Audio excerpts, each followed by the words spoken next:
But we will continue to go after the worst of the worst across the country, like President Trump has told us to do, focusing on those that are perpetuating murder and rape and trafficking of drugs and humans across our country, knowing that every single citizen deserves to be safe. Part of what distinguished the Los Angeles operations, however, is that National Guard troops were there, in essence, protecting or backing up those federal agents as they conducted operations. Is that what we should expect to see in Chicago?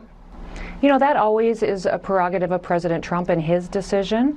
I won't speak to the specifics of the operations that are planned in other cities, but I do know that LA wouldn't be standing today if President Trump hadn't taken action. Then that city would have burned down if left to the devices of the mayor and the governor of that state.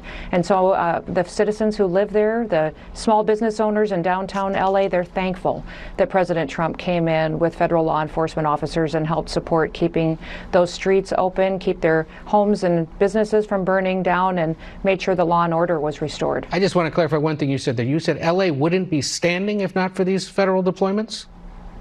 So many of those homes and businesses that were in downtown LA and in those areas were dealing with riots and violence, and coming in and bringing those federal law enforcement officers in was incredibly important to keeping peace. And so we are grateful that President Trump was willing to send resources and people in order to enforce the law. And Ed, since then, we have arrested 5,000 dangerous illegal criminals out of LA and removed them from our country and had them face justice for their crimes. That was Trump's Homeland Security Secretary Kristi Noem saying that LA would have burned down if Trump hadn't sent in the National Guard. I live in LA. With every fiber of my being, on my friends and family, I can assure you that Kristi Noem is 100% full of shit. Protests took up maybe 3 blocks of downtown LA. That's it. A few Waymos were set on fire by people who wanted to instigate a fight. This wouldn't rank in the top 100 protests this city has seen, and so the notion that it was necessary to carry out only the 6th major deployment of the National Guard to Los Angeles since 1965 is an absolute joke. It was an excuse not to quell the protests, but to incite them. Even the police chief admitted that it was unnecessary. We know the governor's pushing to get the National Guard out of LA, but you've spoken with the city's police chief. What did he have to say about the president's decision to deploy troops there?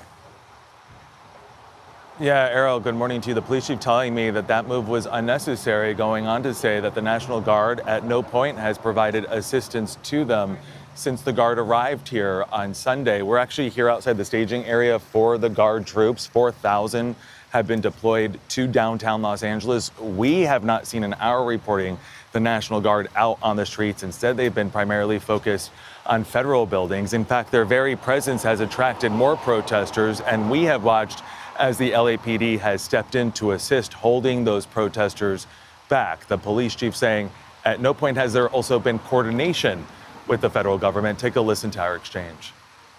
We don't need the National Guard, and they're not here to help us right now. They're here to facilitate what the federal agencies are doing on the immigration front. See, I'm confused because President Trump said that they were brought in to assist with the protests. Yeah, well, that's not our understanding. Not only did the LAPD not request assistance from the National Guard and federal troops, but the presence of these troops actually exacerbated tensions. Trump claims to have wanted to quell the protests when in fact he incited them. Also, Noem herself used to have some pretty strong opinions about the federal government coming in and taking over. She tweeted back in 2024, if Joe Biden federalizes the National Guard, that would be a direct attack on states' rights. Over the last several years, we've seen Democrats try to take away our freedoms of religion, assembly, and speech. We can't let them take away our right to defend ourselves too. South Dakota defends the Constitution. And she also said this. The Republican governors, they all deserve credit, that stood by Governor Abbott's side. If you didn't stand with him in solidarity, I'm not sure Biden wouldn't have precipitated a real crisis down there. Yeah, Sean, I went the actual day that showdown was supposed to happen. People asked me why, when I heard the news, I immediately the next day was at the border. And it was because of what I heard Democrats encouraging the president to do. They were encouraging President Biden to activate our National Guard soldiers so that they would stand down. He actually was going to take control of our South Dakota National Guard and actually activate them so that they would not protect America. So recognizing the real threat that was to states' rights and how that would be the the first time in history a president would pay a soldier to not fight, to not protect our country.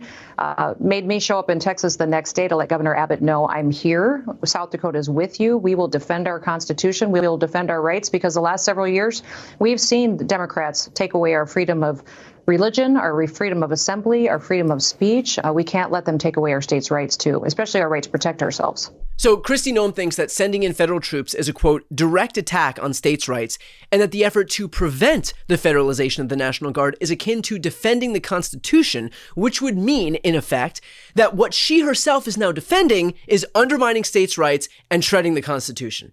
Honest question here. Can anyone tell me what the Republican Party actually stands for? It certainly isn't states' rights as they send federal troops into our states. It certainly isn't fiscal responsibility as they explode the deficit to an unprecedented degree to give the richest Americans a tax cut. Certainly isn't family values as they line up like lemmings behind the guy who is right now, currently, covering up the Epstein scandal. So other than blind allegiance to the God King, what do they actually stand for? But just like Noem has compromised her values, other Republicans are following suit. I spoke with one right-wing commentator on News Nation about the hypocrisy of the party of small government now rallying behind the federalization of the National Guard.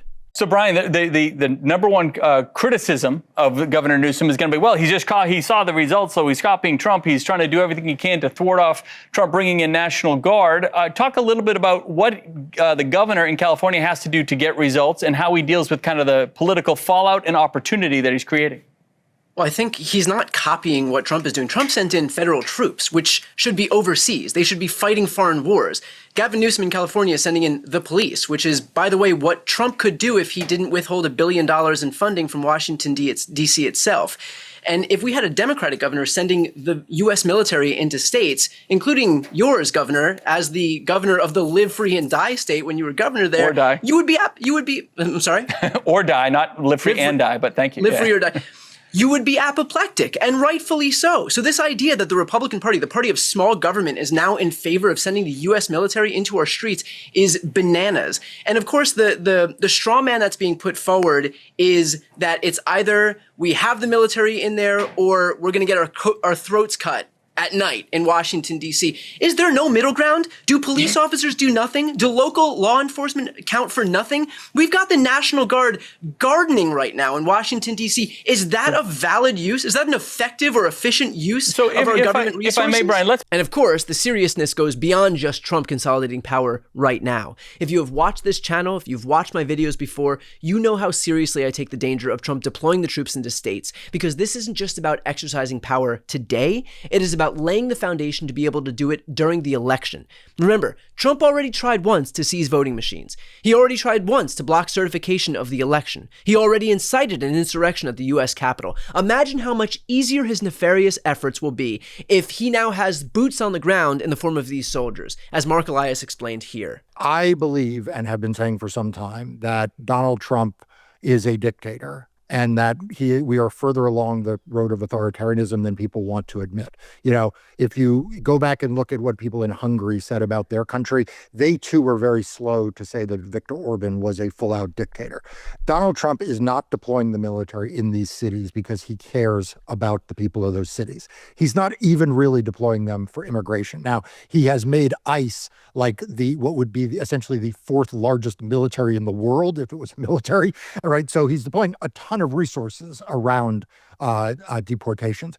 I believe, though, this whole thing with the National Guard, the deployment of the Marines, is about the 2026 elections and perhaps even the 2028 elections, when he wants to be able to be in control of the ground in which people are voting, particularly in Democratic cities. And so Jim Saxo, who's a reporter at Democracy.net, wrote a piece about this. And lest you think this is just something that people on the left are worried about, or someone like me, who's very prominent in the pro-democracy community, is focused on, that article quotes Patrick Eddington, who is a senior fellow at the Cato Institute. And the Cato Institute is, a pretty right-wing libertarian think tank, well-respected, but definitely not the kind of organization that usually would agree with my thoughts or would be contributing their input to a Democracy Docket article. And he goes so far as to say that the first place where they may try this is Virginia in the in the off-year elections, the 2025 elections this November, as a dry run. The reality is that Kristi Noem is not there because she has any semblance of consistent principles. She is there expressly because she is a Trump sycophant. She is a yes man. She is there not because she's strong, but expressly because she's weak. She will bend to Trump's will. If ever there was a reason to fight back now, it is because we know that all of the barriers that were in place during Trump's first term are now gone. And Kristi Noem's presence in this administration is a testament to exactly that. Before you go, if you enjoyed this content and you want to see more and support independent media, please subscribe to this channel. The subscribe button will be right here on the screen. But second, the reality is that we are now in a political environment where this administration can lean on any of the social media platforms to suppress certain voices if they don't like critical coverage. That means my longevity here is in the hands of a few tech billionaires who are already making it clear that they are willing to cater to this administration. To that end, signing up for my newsletter is a way for me to reach you directly if that ever becomes necessary. I'll put the link right here on the screen as well, so please sign up. It's free, but there's also an option to do a paid subscription if you'd like to support me and my team. I really appreciate it. Thanks so much for watching.